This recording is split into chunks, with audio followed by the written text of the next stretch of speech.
poderoso, meu irmão. Ele está aqui essa manhã para te fortalecer, para te encher. Escuta só, eu quero orar com você pela sua casa, pela sua família. Eu quero que você leve seus pensamentos agora a Deus, porque se você está aqui, existe um motivo. E nós vamos orar pelos seus. Talvez você se sinta cansado, mas existe um pouquinho de força a ponto de você estar aqui. Mas talvez exista alguém lá na sua casa que já não tem mais força para buscar, para se levantar. Mas você como um leão, como um gigante, você vai se levantar em favor dessa pessoa também. Eu quero orar por você, eu quero orar pela sua casa, eu quero orar pela sua semana, eu quero orar pelo seu mês, eu quero profetizar coisas novas do céu sobre a tua vida. Pai, nós queremos te louvar e te agradecer por esse tempo tão precioso. Jesus, obrigado por tudo aquilo que o Senhor tem feito em nossas vidas, principalmente pelo sacrifício naquela cruz, pois aquele sacrifício nos deu a certeza da salvação, papai querido. Senhor, como é bom estar na tua casa reunido, junto com os meus irmãos, Pai amado. Jesus, hoje é o primeiro dia da semana, é o domingo, e nós queremos entregar toda a nossa semana a Ti. Toma controle dos nossos dias, papai querido. Toma controle de tudo aquilo que nós formos fazer, Pai.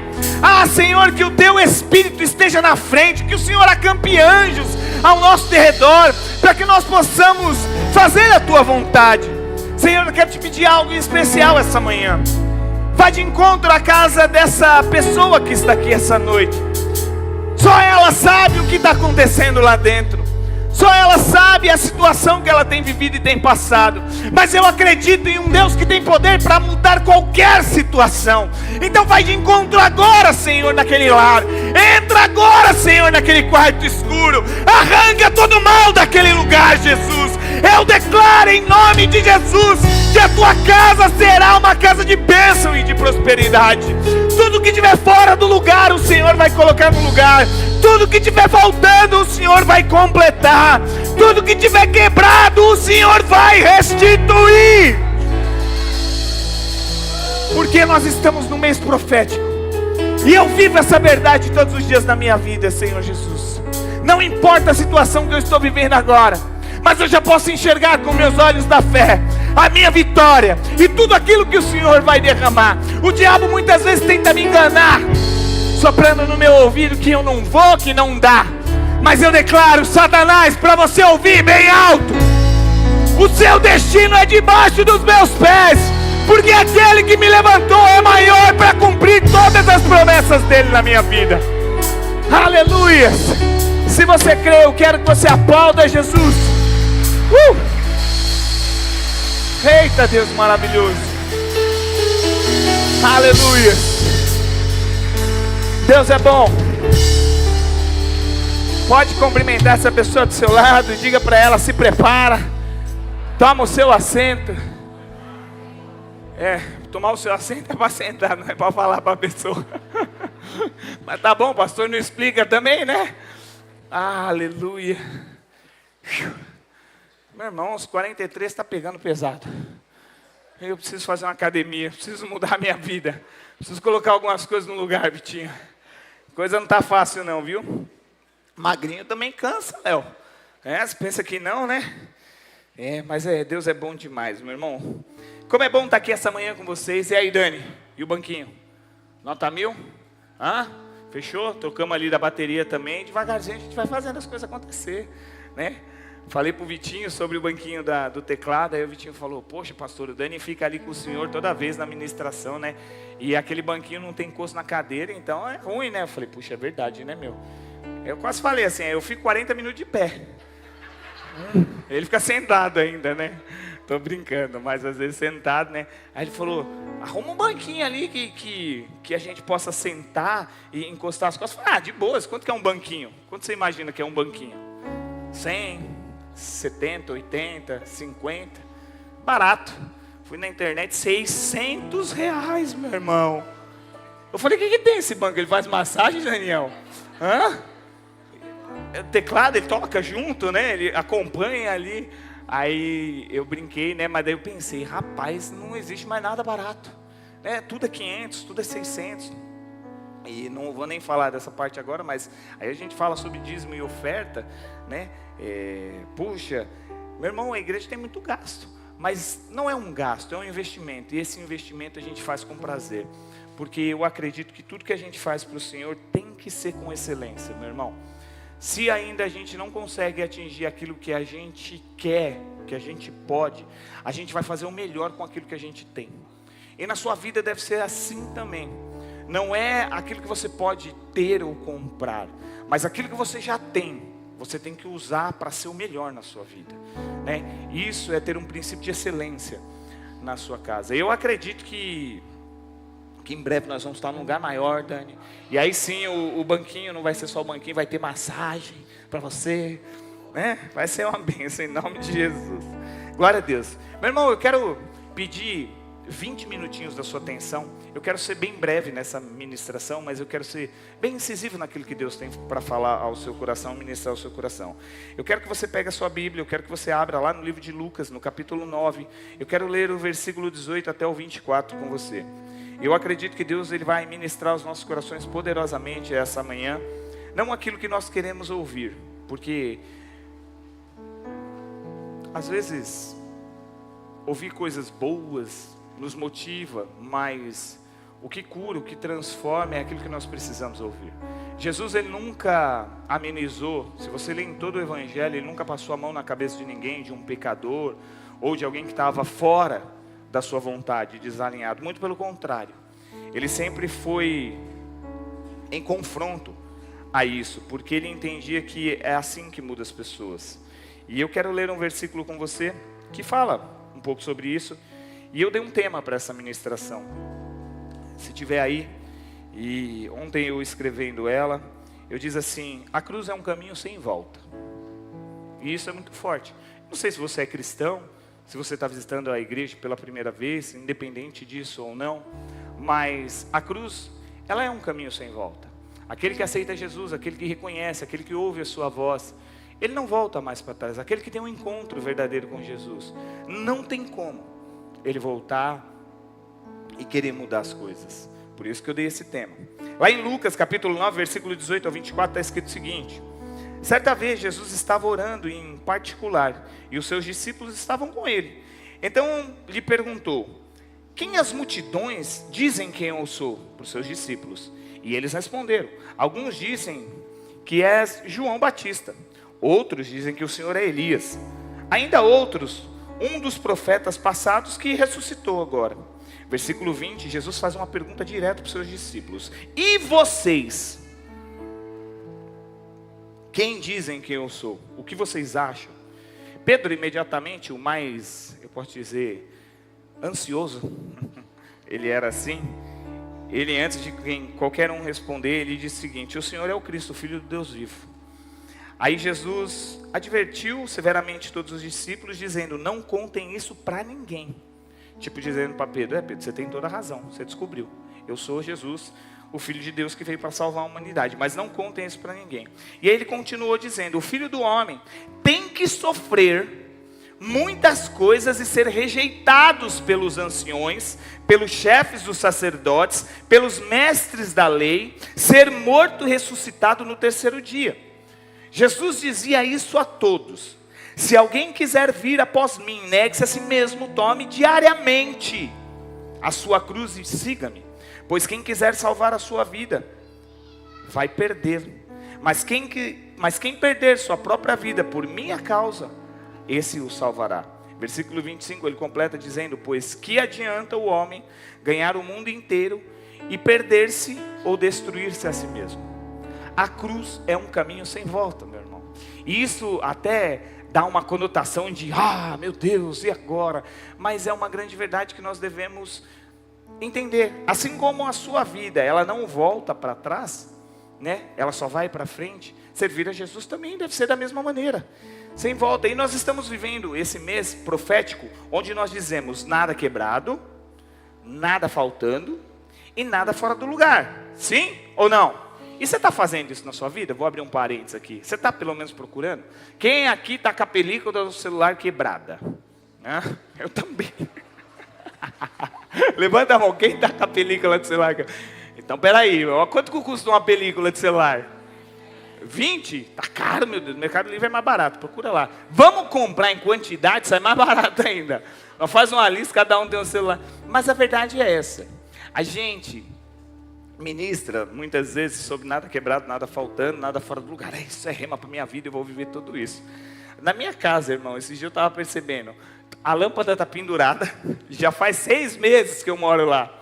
E porque a energia lá tá dando um errinho, o eletricista desmontou e ficou nessa. Vai vir arrumar e o negócio está pendurado. Eu olhei para a película no meu celular, a película quebrada. Aí eu falei, caramba, todo dia eu estou pregando lá na igreja, nada quebrado, nada faltando, nada fora do lugar. E aí, Deus, como é que está a situação? Aí, Michel, R$20 uma película, você não tem coragem de quebrar? E tudo isso influencia na nossa vida. Aquilo que os nossos olhos veem tem o poder de dar direção para aquilo que nós vivemos, né? E aí a Evelyn me deu uma bronca. Ela falou, essa semana, com a luz do jeito que está, você vai colocar esse lustre aí, porque eu não quero nada quebrado na minha casa. Eu não quero nada faltando. E eu falei, é verdade, você tem razão, amor. Se a gente está debaixo do mesmo ministério, seguindo, né, as mesmas coisas, nós temos que fazer isso. Então, para que a gente venha entender, viver tudo isso não é falar, mas é começar a agir também. Eu não quero que você saia daqui e vá correndo lá na lojinha do Xing Ling e compre uma película do celular. Mas verifique o que está quebrado ao redor de você, o que está faltando. Porque eu vou te falar uma grande verdade, não é sobre as coisas que estão lá fora, não é sobre a película do seu celular, mas é o que está aqui dentro. Nada quebrado, nada faltando, nada fora do lugar, tem mais a ver com o seu espírito, com a sua alma, do que qualquer coisa que esteja lá fora. Então, antes da gente pensar em nada quebrado, nada faltando, nada fora do lugar, fora de casa, a gente tem que entender que a gente precisa arrumar aqui dentro primeiro. É aqui dentro que está tudo no lugar. É aqui dentro que não pode estar faltando nada. E é aqui dentro que tem que estar tudo bem resolvido. E muitas vezes não é assim. Muitas vezes as coisas elas estão totalmente fora do lugar dentro de nós. E a cruz é um convite para você consertar tudo isso. Porque nós, por mais que nós queiramos, né, ajustar as coisas por si próprio, ninguém consegue. Nós somos incapazes de resolver todas as situações da nossa vida. Por mais que você tenha o maior estudo, seja a pessoa mais inteligente do mundo e saiba de muita coisa, tem coisas na sua vida que você não consegue resolver sozinho. Somente Jesus pode fazer isso. E somente através da cruz de Cristo. Por isso que eu disse que a cruz é um caminho sem volta, porque ela realmente vai fazer você mudar tudo na sua vida. E a cruz nunca foi um sinônimo de sofrimento. Por mais que você veja Jesus sendo crucificado naquela cruz, entenda uma coisa, cruz não é sinônimo de sofrimento. Claro que a cruz também nunca foi um sinônimo de conforto, né? Não é porque você é evangélico que você vai agora sentar na canarinha do Daniel ali e tocar o tecladinho. Não é conforto, mas também não é de sofrimento. A cruz tem um sinônimo muito importante, que se chama missão. Sim, toda a cruz ela carrega consigo uma missão, né? E a missão ela só pode ser cumprida na minha vida e na sua vida, entenda, um plano, um propósito, se as coisas estiverem dentro do lugar, se existir um planejamento. Ninguém consegue fazer nada na vida no sopetão. Geralmente a gente corrige, conserta as coisas para concluir alguma coisa. Então essa verdade tem que ser rema para nossas vidas. E baseado nessa introdução, eu tirei 4 frases que eu acredito que possam impactar e mudar a nossa vida de verdade. Porque, irmãos, de verdade, do fundo do meu coração, eu já sou cristão desde os meus, sei lá quantos anos. Quem é bom de matemática aí? Eu me converti em 2019 e nós estamos em 2025. Alguém? 2009 para 2025. 16 anos. Nossa, é bom de calma, né? 16 anos. E nesses 16 anos, eu entendo que existem palavras que servem para nos motivar e fazer a gente avançar. Mas o que muda a nossa vida de verdade é o confronto que chega lá na nossa alma e fala: ei, escuta, você precisa sair daí. Você precisa mudar esse jeito que você vive. Essas coisas que você faz já não cabe mais a você não. Chega, viu? Para de continuar do mesmo jeito que você está. Isso realmente muda a vida de alguém. E Jesus, quando ele morre naquela cruz, ele mostra isso. Ele fala: eu morri por cada um de vocês. Agora, toma essa verdade e muda a sua vida. Quem você era já não dá mais para ser. Muda a pessoa que você é, aí dentro, né? E aí eu coloquei um primeiro tópico dizendo assim, que muitas vezes nós vivemos a nossa caminhada cristã pela aprovação e a reprovação de outras pessoas. Eu falei isso ontem lá no encontro. Deus me deu uma revelação quando eu estava conversando com um amigo. E isso é uma grande verdade. Se cruz é sinônimo de missão. E se eu preciso concluir a minha missão, entendendo que ela é a direção para a minha vida, por que é que eu vivo a minha vida baseado na opinião das outras pessoas? Se você vive pela aprovação dos outros, com certeza você vai morrer pela rejeição deles. As pessoas, elas começam a fazer alguma coisa, seja na sua vida espiritual ou na sua vida pessoal, e a primeira coisa que elas procuram é a aprovação de alguém. E é claro, isso é óbvio. Você precisa ter aprovação para você continuar, isso te dá estímulo. Mas isso não deve ser, jamais, aquilo que vai fazer você continuar ou parar. Porque nem sempre na sua vida, tudo que você fizer vai dar certo. Tem coisas que você vai fazer e não vai funcionar do jeito que é para funcionar. Tem situações na sua vida que você vai passar, que você vai estar num lugar tão difícil que é capaz de você dizer assim, Deus me abandonou. Deus não está comigo nessa situação. Mas quem disse que Deus não está com você? Eu acredito que Deus está com a gente em todos os momentos. Principalmente nos momentos que nós estamos passando por dificuldade. Porque ali Ele quer nos ensinar alguma coisa. Agora, presta atenção. Se eu me baseio naquilo que os outros vão dar de opinião sobre aquilo que eu estou fazendo ou para onde eu estou indo, muito provavelmente eu vou parar de fazer as coisas porque alguém está dizendo que aquilo não é legal. Existe uma passagem onde Jesus está conversando com Pedro, e aí ele está explicando ali em Mateus, Pedro, os discípulos, é necessário que eu morra, é necessário que eu seja crucificado, é necessário que tudo isso aconteça para que a minha missão seja cumprida. E Pedro, mais uma vez, na sua infinita humildade, ele falou, não, Jesus, jamais eu deixarei isso acontecer. Nós te amamos, nós vamos te proteger, nós vamos estar do seu lado. Sabe o que ele respondeu para Pedro? Para trás de mim, Satanás. Porque na realidade você está querendo que a missão que eu tenha para ser cumprida não seja cumprida. Eu não preciso da sua aprovação e nem da sua reprovação para que aquilo que Jesus pediu para eu fazer, eu cumpra. Entenda uma coisa na sua vida, por favor, a partir de hoje, para de se basear na opinião dos outros e vive aquilo que Deus tem para a sua vida. Se Deus prometeu algo para você, Ele é fiel para cumprir. E independente do que os outros pensam ou da situação que você está vivendo, isso vai acontecer na sua vida, meu irmão. Porque mais forte é aquilo que Ele te falou do que o que os outros estão falando para você. E aí a grande verdade é porque 2 ou 3 falam alguma coisa, você para, você desiste. Você fala, isso não é para mim, isso não dá, eu não consigo, eu não posso.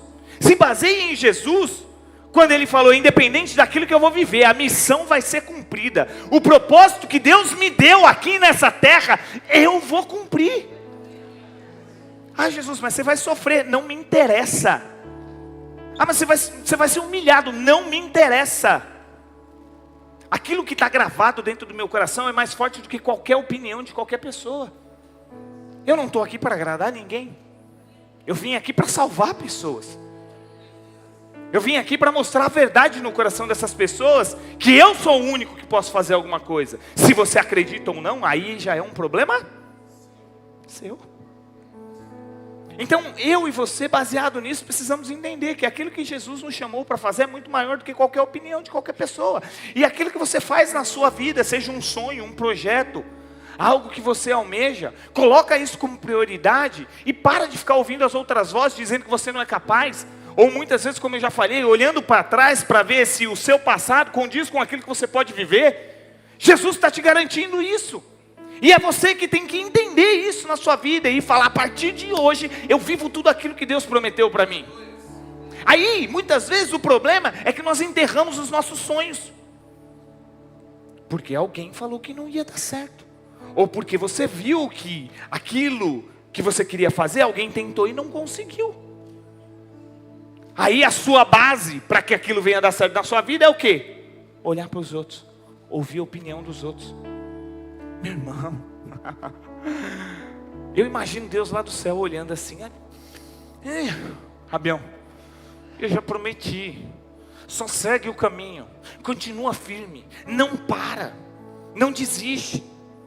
Porque a música da Ludmilla Feber diz isso: em tempos de guerra, o diabo tenta nos paralisar, joga um monte de mentira. E aí sabe o que acontece? É verdade, eu não consigo, eu não posso, não dá. Quem eu sou, quem eu era. Meu irmão, isso está tão forte no meu coração esses dias, porque o diabo também atinge pastor. E ele ministra, e ele fala: você não é ninguém, você não consegue, você não dá. Ah, meu irmão, mas toda hora que eu penso em ouvir alguma coisa dessa, eu falo: é mesmo, Satanás? Só que você esqueceu de uma coisa. Jesus, quando ele morreu, ele foi lá no inferno. E ele tomou uma coisa que você tinha posse: a chave da morte. Nem nisso você tem mais posse. Então presta atenção agora no que eu vou te dizer. O seu lugar é debaixo dos meus pés, porque eu vou viver os planos de Deus para a minha vida. Entende? É isso que nós precisamos ter como verdade. Entender que a cruz é uma missão. E se ela é uma missão dada por Deus para mim, eu vou viver aquilo que Ele tem para a minha vida, em nome de Jesus. Outra coisa que eu e você precisamos entender, que quem carrega a cruz não vive de desculpa, mas de decisão. Se você entende esse princípio na sua vida, uma coisa que você precisa gravar no teu coração: que não existe desculpa para cumprir o propósito de Deus. Não existe. Meu irmão, quem carrega a cruz não vive de desculpa, mas vive de decisão. A Bíblia diz que existia um profeta chamado Elias. E na realidade, meu irmão, está escrito assim, versículo 19. Então Elias saiu de lá e encontrou Eliseu, filho de Zafate. Desculpa, 1 Reis, capítulo 19, verso 19. Me empolguei aqui. Ele estava arando com 12 parrelhas de boi e conduzindo a 12ª parrelha. Ele estava lá trabalhando. Elias o alcançou, lançou o seu manto sobre ele. Eliseu deixou imediatamente os bois e correu até Elias. E ele disse o seguinte: deixe-me dar um beijo nos meus pais de despedidas e na minha mãe, e depois eu vou contigo. E aí Elias disse o seguinte: vá, lembre-se do que eu falei para você. E Eliseu disse: eu vou. E ele foi, apanhou tudo que ele tinha, os bois, a parrelha, matou tudo, queimou, fez um grande churrasco, deu para o povo e foi atrás de Elias. Escuta uma coisa: Eliseu aqui, ele poderia ter dado 1 milhão de desculpas para cumprir o propósito que ele tinha na vida dele. Ele tinha pai, ele tinha um trabalho, ele fazia um monte de coisa. Mas quando Elias jogou a capa sobre ele, ele falou o seguinte: só me dá um tempinho para eu voltar e fazer o seguinte. Não é dar um beijo no meu pai e me despedir dele, é eu apagar tudo que eu tenho lá atrás, para quando eu começar a seguir você, eu entender que não tem mais nada que eu possa fazer para voltar. Seguir Jesus é isso, meu irmão. Independente do que você passa ou do que você vive, não tem como voltar. Não tem como olhar para trás e falar: eu quero viver tudo aquilo de novo. Acabou. Daqui para frente, o que ficou para trás ficou. Não tem como você voltar para trás e tentar recuperar aquilo que você queria. Eliseu estava ensinando mais ou menos isso. Eu não quero ter uma segunda opção. A cruz é a primeira, a cruz é a segunda, a cruz é a terceira, e é isso que eu vou fazer e ponto final. E aí muitas vezes, porque nós passamos por situações difíceis, nós queremos nos apegar às coisas do passado. Quando o povo estava saindo do deserto, isso é muito forte, e Moisés estava conduzindo ele, a Bíblia diz que uma nuvem acompanhava eles de dia para proteger do sol, e uma coluna de fogo vinha à noite para impedir que eles vissem a movimentação de Faraó que estava atrás deles, ou para aquecê-los, ou o que seja. Mas eu entendo que aquela coluna estava ali para falar assim: não adianta olhar para trás, é daqui para frente. Você que é crente, é daqui para frente. Para de querer buscar as coisas lá de trás. E muitas vezes nós precisamos sim deixar tudo que está lá para trás. Os nossos pensamentos, as mentiras que nós criamos para nós mesmos. E dizermos o seguinte: Senhor, se o Senhor me escolheu, eu vou viver sim tudo aquilo que o Senhor tem para a minha vida. Independente da situação que eu estou vivendo, independente dos problemas, independente de qualquer coisa, eu te escolhi, eu decidi viver por você, e nada mais vai fazer eu olhar para trás e voltar. Sabe, tem muita gente aqui no meio de nós que entrou na igreja pensando em desistir do ministério. Sim, é muita coisa na igreja. Sabe, todo dia tem reencontro, todo dia tem isso, tem aquilo. Eu preciso parar, eu preciso dar uma descansada. Ativismo não vai levar ninguém a lugar nenhum. Mas o envolvimento com as coisas de Deus, meu irmão, isso sim, faz você se fortalecer todos os dias. Agora a pergunta que eu te faço: se você parar hoje e voltar, para onde você vai voltar? Sabe, numa conversa com Jesus, Pedro também disse isso para ele: Jesus, para onde que nós vamos voltar? Se só o Senhor tem a palavra de vida eterna. O que eu vou fazer da minha vida? E às vezes eu me pergunto assim, sabia? Porque eu sou de carne igual você. Eu falo, caramba, é tanta luta, tanto sofrimento às vezes. Será que não seria melhor eu ter parado e voltado? Aí eu paro e penso, para onde que eu ia voltar? Porque eu fazia antes? Se eu voltasse para lá e tivesse ficado lá, é capaz de eu nem estar mais aqui. Aí eu olho para o Arthur, eu olho para minha esposa, eu falo, nossa Deus, o Senhor me acrescentou tanta coisa.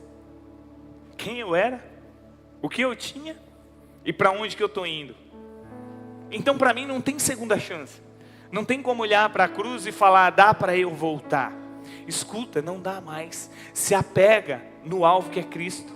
E começa a tirar as arestas da sua vida. Começa a arrancar aquilo que não faz mais sentido para você.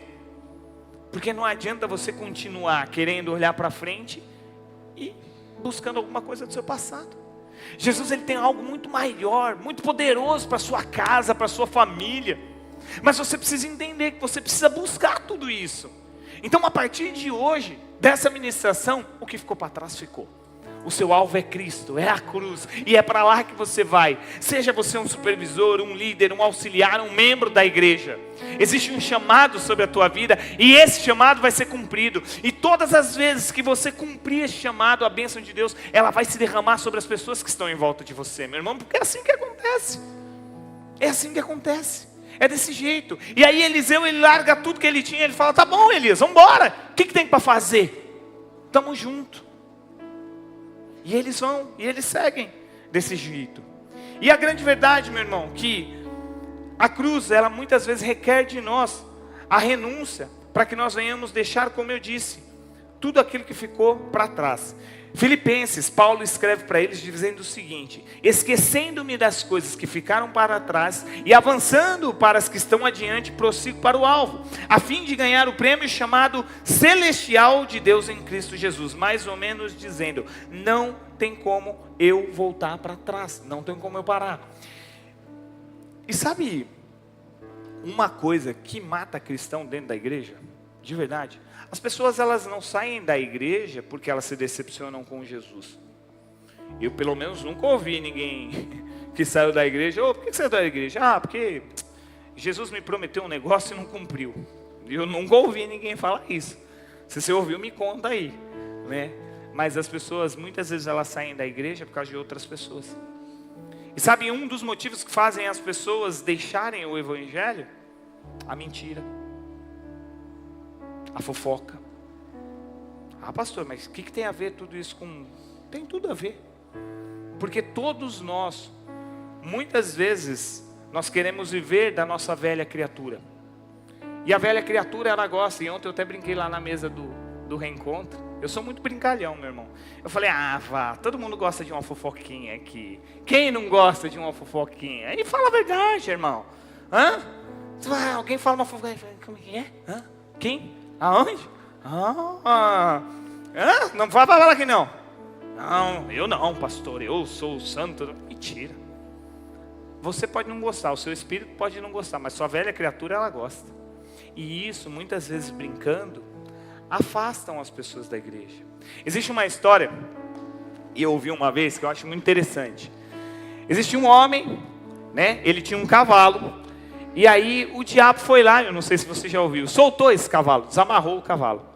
Aí o cavalo saiu de lá, foi à plantação de um outro cara lá, pisou tudo, acabou com os alfaces, com os tomates. Esse cara sabia de quem era o cavalo, se revoltou, foi lá e matou o cavalo. O dono do cavalo, por sua vez, ficou revoltado, falou, você matou meu cavalo, foi lá e pum, matou o cara. A mulher desse cara que morreu ficou revoltada, foi até a casa desse cara que era o dono do cavalo, botou fogo na casa e queimou tudo lá. O filho que botou fogo na casa de tudo lá, voltou, matou essa mulher e destruiu toda a casa. Aí aquela cidade desesperada perguntou para o diabo: nossa, por que você fez tudo isso? Ele falou: não fiz nada, eu só soltei o cavalo. Só foi uma fofoquinha. Só foi uma palavrinha. Só foi um negocinho. Ponto, o circo está formado. Sabe, e nós devemos entender que isso já não cabe mais em nós. Nós não fomos chamados para inflamar uma situação, mas nós fomos chamados para apaziguar, para resolver. Sabe, Jesus, Ele te deu um espírito de mansidão, de sabedoria, e é esse espírito que você precisa ouvir todos os dias da sua vida. É muito bom você sair daqui com palavras de motivação. Eu também vou e vamos destruir, mas é muito bom eu mudar quem eu sou aqui dentro. E eu enxergar muitas vezes as arestas que me machucam, e eu falar: opa, isso aqui já não é mais para mim não. Ou todas as vezes a gente brinca de ser cristão e aí vamos vivendo de mentira, de máscara, e tá tudo bem, e vamos lá, e vamos... Não, o Espírito de Deus hoje Ele está te convidando para você mudar quem você é aqui dentro. Sabe, o diabo colocou tanta coisa no seu coração, tanta mentira, mas hoje Ele está falando: arranca tudo isso e começa a viver aquilo que eu tenho para a sua vida, porque você veio para esse mundo para ser luz do mundo e sal da terra. Luz dá direção e sal dá sabor. Na realidade, algumas pessoas até brincam e falam que quando Jesus diz que você é sal, é para você causar sede em alguém, para que essa pessoa ela possa viver e receber a água a viva que é Jesus Cristo. Entendendo do jeito que você quiser, mas seja sal e luz desse mundo. Seja uma pessoa diferente. Sabe quem é a melhor pessoa para avaliar você? Você. Sério. É muito bom ouvir os outros falarem o que você é, quem você é, mas só você tem o poder de se olhar no espelho e se avaliar. O que eu estou fazendo de errado na minha vida? O que é certo de verdade? Porque a consciência do certo e errado, todos nós aqui temos, ou não? Todos nós sabemos o que é bom para fazer, e todos nós sabemos o que é errado de fazer, mas muitas vezes nós também queremos fazer o errado. E a cruz, ela me ensina que eu devo viver todos os dias pelo certo, mesmo que o certo seja dolorido. Ou morrer na cruz foi bom para Jesus? Foi fácil? Fala aí, Douglinhas. De boas? Vamos aí. Morrer na cruz é suave. Você vai lá, é 3 pregos só. Um em cada mão, vai ficar lá por umas 4 horas agonizando. Não, mas está de boas. Agir pelo certo, independente se aquilo vai doer ou não. Fazer a coisa certa. Isso é ter integridade dentro de você. É viver todos os dias o caráter de Cristo. E é isso que nós como igreja precisamos apresentar para o mundo lá fora. Porque é sério. Às vezes a gente canta e faz alguma coisa legal lá na igreja, e às vezes eu olho e eu falo, às vezes a gente está buscando as coisas do mundo e tentando trazer para dentro da igreja, para mostrar que nós também somos descolados. Escuta, o mundo está perdido, está precisando de direção, e nós somos a direção que o mundo precisa. Jesus foi a luz, é Ele a direção, e eu e você precisamos refletir sim essa luz. Mesmo com os nossos erros, com as nossas falhas, acordar todos os dias de manhã e falar: Jesus, o dia passado eu melei todo o esquema, mas esse dia eu vou melhorar pelo menos 1%. Fofoca hoje não vai sair da minha boca. E aí, meu irmão, a gente vivendo desse jeito, todos os dias a gente cumpre realmente a missão de Cristo na terra. Porque perfeito, vamos ser sinceros, ninguém vai ser. Não dá. Só Ele foi, eu não consigo. Mas se eu tiver essa consciência na minha vida todos os dias, que existe uma grande missão, e que olhar para essa cruz não tem como eu voltar para trás, todos os dias eu vou tentar e procurar ser uma pessoa melhor. Isso se chama Evangelho de Cristo. Isso se chama Evangelho de verdade. Eu posso ser crente aqui e ser qualquer pessoa lá fora, mas o que eu preciso entender é que aquilo que eu sou aqui dentro, eu preciso ser lá fora. E muitas vezes por estar cansado, muitas vezes por tantas situações, meu irmão, eu esqueço desses princípios na minha vida. e acabo não vivendo o propósito que Deus tem para mim e para você. Sabe, a partir de hoje, eu e você precisamos ter consciência daquilo que nós fazemos todos os dias nas nossas vidas, e viver verdadeiramente aquilo que Deus tem para nós. Até porque, por último, e eu vou encerrando, 8 minutos só eu falei? Sério? Não, olha lá, não me ajudaram, olha para trás lá, está 8 minutos, eu posso falar mais quanto então? Passou 8? Ai meu Deus, então vamos encerrar por aqui. Ah, eu não sabia, como você sabe que passou 8, Rafael? Vocês também não ajudam, né? Mas você entendeu o contexto de tudo. Isso é importante. Então fica sob seus pés. Porque uma última verdade que eu quero dizer para você. A cruz ela não é o fim. Ela é a porta para um novo começo na sua vida. Sim, a cruz sempre foi a porta para um novo começo. João 14,6 diz: eu sou o caminho, eu sou a vida, e ninguém, absolutamente ninguém, vai chegar-se ao Pai se não for por mim. Jesus estava falando, a cruz, aonde eu morri, é o caminho. Eu sou a verdade, eu sou a vida. Se você quiser mudar quem você é, você precisa me seguir. Tome a sua cruz e siga-me. E digo mais, seu fardo está pesado? Você está carregando muita coisa? Troca com o meu que é leve. É sério, simples assim. Mas como assim, pastor? Troca com o meu que é leve. Como que é trocar o fardo de Jesus? Deixa a mágoa para trás. Deixa o rancor, deixa o ódio. Ontem a gente estava no encontro e a gente ministra sobre perdão. E a gente vê como as pessoas estão cheias, carregando tanta coisa. Porque não perdoam. Porque não abandonam. Entende uma coisa? Aquilo que Deus tem para a sua vida é muito maior de tudo aquilo que você passou. O que passou, passou, acabou. Deixa para lá. Já foi, pastor, machuca ainda. Pede para Jesus. Jesus sabe essa ferida aqui, cicatriza ela, sara ela. Eu estou cansado de ficar tirando a casquinha, porque falta de perdão é igual tirar a casquinha de machucado, nunca cicatriza. Ou não? Fui picado por uma muriçoca outro dia, meu irmão, demorou mais de um mês para sarar. Por quê? Todo dia tira a casquinha, e aí sangra, aí tá lá, aí casquinha de novo. Então deixa as coisas que ficaram para trás e viva o novo de Jesus. Em nome de Jesus, essa manhã, eu quero te convidar a fazer algo muito especial. Se puder apagar as luzes para mim. Eu não sei como você entrou na igreja essa manhã. Talvez cansado, talvez sobrecarregado. Mas, além de ouvir tudo isso, eu tenho certeza que Deus, Ele quer renovar suas forças para que você possa continuar cumprindo a sua missão. Todos nós precisamos ouvir uma palavra de Deus